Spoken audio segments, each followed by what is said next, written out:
राहुल गांधी की नई कांग्रेस में किन नेताओं को जगह मिलेगी, ये बड़ा सवाल नहीं है। क्योंकि राहुल गांधी और मल्लिकार्जुन खड़गे बार बार ये कहते रहे हैं कि नई कांग्रेस में अब नए लोगों को जगह मिलेगी। लेकिन महत्वपूर्ण सवाल ये है कि किन लोगों की छटनी हो जाएगी।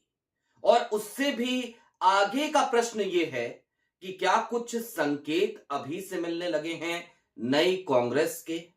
बीते दिनों कमलनाथ और दिग्विजय का दुख सामने आ गया था और आज की तारीख में हालात ये है कि कांग्रेस के कई बड़े बड़े मठाधीश कांग्रेस के भीतर ही अपमान का घुट पीकर रहने लगे हैं। ये वो लोग थे कि कांग्रेस जीते या हारे इन्हें फर्क नहीं पड़ता था। ये अपने पदों पर डट कर बैठे रहते थे, वर्चस्व की लड़ाई एक दूसरे से लड़ा करते थे और इसी में इन्हें आंतरिक सुख मिलता था। लेकिन एक कागज का भी जिक्र करेंगे, उस कागज के नीचे किए गए हस्ताक्षर का भी जिक्र होगा, एक प्रेस कॉन्फ्रेंस का भी जिक्र होगा, एक ऐसे व्यक्ति के बारे में उस प्रेस कॉन्फ्रेंस में टिप्पणी की गई जो कांग्रेस के पास आए तो दाढ़ी ट्रिम कराकर आए। बहुत कुछ है बताने को, बहुत सारे इशारे मिले हैं और बहुत सारी अंदर की खबरें भी हैं। लिहाजा देश की सबसे पुरानी पार्टी आज जब बदलने वाली है तो फिर वो क्या क्या बदलेगी। कार्यालय तो उसने बदल लिया, लेकिन नए कार्यालय में पदों पर बैठने वाले भी क्या कुछ नए चेहरे होंगे और पुराने चेहरों का क्या होगा। क्या भारतीय जनता पार्टी की तरह ही कोई मार्गदर्शक मंडल बना दिया जाएगा और उसमें उन तमाम चेहरों को भेज दिया जाएगा। यही सब समझने की कोशिश करेंगे। नमस्कार, मैं स्वप्निल और आप युगचरण न्यूज देख रहे हैं।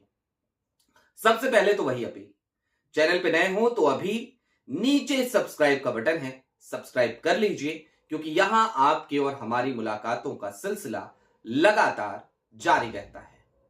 आगे बढ़ते हैं और अब आपको आपकी स्क्रीन पर सबसे पहले एक कागज दिखाते हैं। एक कागज, जी हां, आपके स्क्रीन पर है ये कागज। जरा गौर से देखिएगा, क्या है ये वो लिस्ट है जो कांग्रेस ने चुनाव आयोग को भेजी। दिल्ली चुनाव चल रहे हैं और दिल्ली चुनाव के मद्देनजर ये स्टार प्रचारकों की लिस्ट है।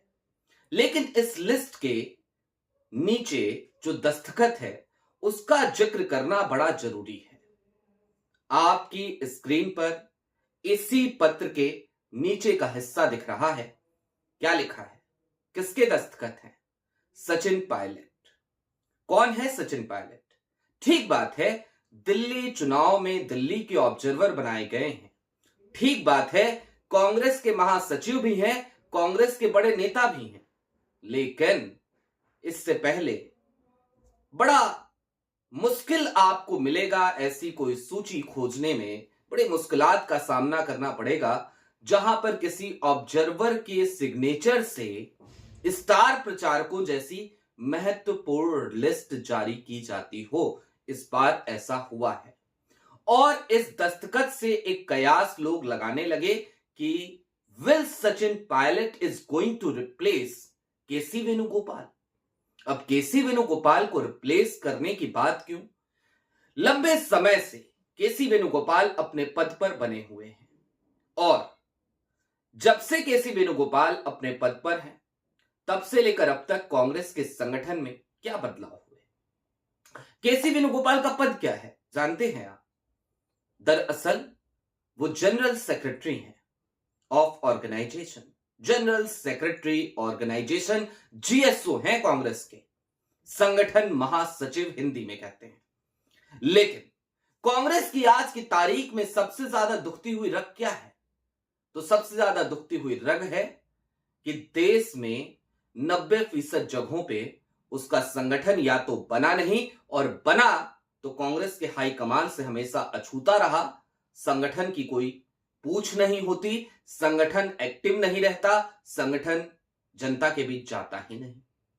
अब ऐसे में केसी वेणुगोपाल इस पद पे इतने लंबे समय से हैं, तो भला है क्यों? ये सवाल कोई हम नहीं उठा रहे। कांग्रेस के भीतर के कार्यकर्ताओं की पीड़ा ही यही है कि हमारे संगठन महासचिव एक ऐसे व्यक्ति हैं जिनको हमसे बात करनी ही नहीं आती। अब ये पीड़ा क्यों है? ये पीड़ा खास तौर पर हिंदी भाषी क्षेत्रों की है, क्योंकि केसी वेणुगोपाल दक्षिण भारत से आते हैं और निश्चित तौर पर वो संवाद बहुत ज्यादा करते हुए आपने उनको नहीं देखा होगा आज तक। लेकिन संगठन महासचिव के पद पर एक ऐसे आदमी का होना जरूरी है जो कार्यकर्ताओं से संवाद करता हो, कार्यकर्ताओं के बीच रहता हो, कार्यकर्ताओं के साथ उसे आनंद मिलता हो। केसी वेणुगोपाल को तो सारा आनंद राहुल गांधी के इर्द गिर्द तस्वीरों में कैद होके मिलता है, और इसीलिए सचिन पायलट की दावेदारी बड़ी प्रबल बताई जा रही है। पहले कयास लग रहे थे कि अशोक गहलोत को लाया जाएगा, लेकिन ये जो लिस्ट जारी हुई, इस लिस्ट ने बहुत कुछ बता दिया। जरा सोचिए, इतनी महत्वपूर्ण लिस्ट जिसमें प्रियंका गांधी का नाम, राहुल गांधी का नाम, खुद केसी वेणुगोपाल का नाम, खुद भूपेश बघेल का नाम, खुद अशोक गहलोत का नाम, सबका नाम हो, स्टार प्रचारक बनाए गए हों, उन सब के नीचे सचिन पायलट का दस्तखत। अब थोड़ा सा आगे बढ़िए। वीडियो की शुरुआत में एक प्रेस कॉन्फ्रेंस का जिक्र किया था, तो जरूरी है कि वो प्रेस कॉन्फ्रेंस भी आपको सुना दी जाए। वो प्रेस कॉन्फ्रेंस भी सुन लीजिए, फिर वो दाढ़ी ट्रिम करा के आने वाले सज्जन का भी जिक्र करेंगे। लगता है कि हम सीधे तौर पर कांग्रेस का मुकाबला नहीं कर सकते, तो मुखौटों को उतारती है वो। 2009 का चुनाव का रिजल्ट आया और बीजेपी ने आरएसएस की पटकथा जो थी उसको पूरी तरह से दिल्ली वालों के ऊपर थोपने का काम किया, और एक अन्ना हजारे नाम का बीजेपी का पिट्ठू ढूंढा गया कि इसको लाकर यहां पर रामलीला मैदान में बैठाया जाए, और मूवमेंट का नाम दिया गया इंडिया अगेंस्ट करप्शन। और उसमें मुखौटा जो था वो एक गैंग था पूरा। उस गैंग में कुछ लोग ऐसे थे जो क्रिकेट बोर्ड में विनोद राय जैसे लोग चले गए, कुछ लोग ऐसे थे जो पौंडीचेरी के लेफ्टिनेंट गवर्नर बन गए, कुछ ऐसे थे जो सत्ता में भागीदार बन गए, कुछ इंडिया अगेंस्ट करप्शन और फर्जीवाल को छोड़ के बीजेपी में वापस चले गए। बहुत सारे लोग थे, उनमें से कुछ अभी भी इधर उधर भटक रहे हैं, उनकी आत्माएं, कोई कथाएं करता घूम रहा है, कोई कुछ कर रहा है। ये गैंग वही था। कुछ लोगों ने, हमारे यहाँ भी एक आध लोगों ने सेंध लगाने का प्रयास किया, दाढ़ी वाड़ी थोड़ा ट्रिम करके यहाँ पहुंचे, लेकिन हम पहचानते हैं सबको, इसलिए हमने ज्यादा तवज्जो नहीं दी। यहाँ सुना आपने, कांग्रेस के तेज तर्रार प्रवक्ता आलोक शर्मा सीधे तौर पर कहते हैं अन्ना आंदोलन पे हमला करते हैं, केजरीवाल पे हमला करते हैं, और दाढ़ी ट्रिम करा के आए एक सज्जन की बात करते हैं। समझ गए आप किन की बात हो रही है? दरअसल आलोक शर्मा ने किसी और की नहीं बल्कि योगेंद्र यादव की बात करी थी। योगेंद्र यादव जो भारत जोड़ो यात्रा के साथ साथ लगातार नजर आए, जो लगातार राहुल गांधी की टीम का एक खास हिस्सा बताए जाने लगे, लगातार तमाम मेन स्ट्रीम मीडिया ने उनको खूब कवर किया, खूब सुर्खियां उन्होंने बटोरी, लेकिन कांग्रेस ने उनसे दूरी बना ली है। क्यों बनाई है? ऐसा क्या समझ में आ गया? ये कांग्रेस के लोग जाने, हम इस विषय में नहीं पड़ेंगे। लेकिन अब इससे आगे थोड़ा सा और बढ़ जाते हैं, कुछ चीजें और समझ लेते हैं, ताकि आपको समझ में आ जाए कि हमने क्यों कहा राहुल बोले स्लीपर सेल गेट आउट। दोस्तों, जब दिल्ली में चुनाव चल रहे थे तो लगातार इंडिया गठबंधन के तमाम दल राहुल के ऊपर एक प्रेशर बनाने लगे। प्रेशर ये कि अरविंद केजरीवाल की पार्टी यानी कि आम आदमी पार्टी के लिए आपको खुला मैदान छोड़ना है, और कांग्रेस के भीतर के भी कुछ लोग राहुल गांधी के कान में जाकर फुसफुसाते हुए कहने लगे थे कि देखिए, इंडिया गठबंधन को बचाकर रखना जरूरी है, लिहाजा कांग्रेस को दिल्ली चुनाव में ज्यादा जोर आजमाइश नहीं करनी चाहिए। राहुल गांधी ये बात सुनते रहे, पकते रहे, नाराज होते रहे, और यहां तक कि अंदर की खबरें ये भी बताती हैं कि राहुल ने कांग्रेस के एक बड़े नेता को घुड़क भी दिया था। क्यों? क्योंकि राहुल गांधी की एक पीड़ा है।